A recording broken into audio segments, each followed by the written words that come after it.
CM बनने के बाद देवेंद्र फडणवीस का पहला इंटरव्यू। बोले, मैंने कहा था कि बदला लूंगा। और देवेंद्र फडणवीस ने विरोधियों को धन्यवाद देते हुए कहा कि उनकी वजह से ही उन्हें लड़ने का हौसला मिला। मुख्यमंत्री के रूप में वापसी करने के बाद उन्होंने अपने विरोधियों को माफ कर दिया। मेरा पानी उतरता देख मेरे किनारे पर घर मत बना लेना, मैं समंदर हूँ, लौट कर जरूर आऊंगा। महाराष्ट्र की सत्ता की कमान संभालने के साथ ही देवेंद्र फडणवीस ने साल 2019 में दिए अपने इस बयान को सच कर दिखाया। एबीपी न्यूज से खास बातचीत में महाराष्ट्र के नए मुख्यमंत्री देवेंद्र फडणवीस ने अपने विरोधियों को धन्यवाद दिया और कहा कि अपने विरोधियों की वजह से ही उन्हें लड़ने का मनोबल मिला। देवेंद्र फडणवीस ने कहा, मैं उनका आभार व्यक्त करता हूं।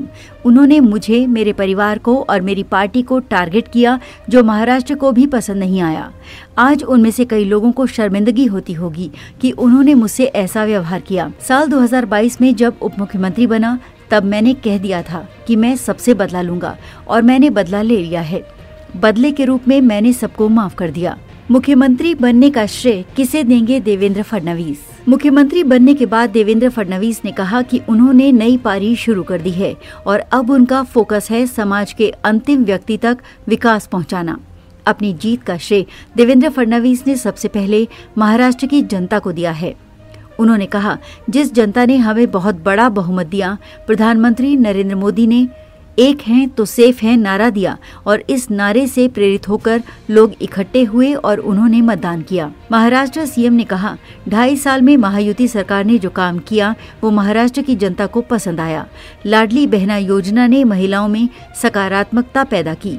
सरकार ने किसानों और युवाओं के लिए भी योजनाएं लाईं। बच्चियों के लिए मुफ्त शिक्षा की योजना लाई गई, जिसका फायदा महायुति को मिला।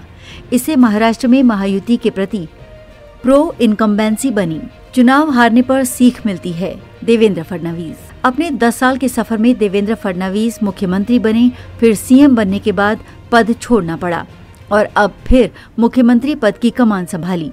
इस सफर को महाराष्ट्र के मुख्यमंत्री ने रोलर कोस्टर राइड बताया है। उन्होंने कहा, बीजेपी में हमें सिखाया जाता है कि चुनाव में जीत टीम वर्क होता है और हार एक सीख कही जाती है। अगर मैं अपनी ही तुलना 2014 से करूं तो अब मैं परिपक्व हुआ हूं। कई आघात सहन करने से आत्मिक ताकत बढ़ती है। किसी परिस्थिति में कैसे रिएक्ट करना चाहिए, इसका भी तरीका आता है। अब मैं बदल गया हूं और बेहतर हुआ हूं।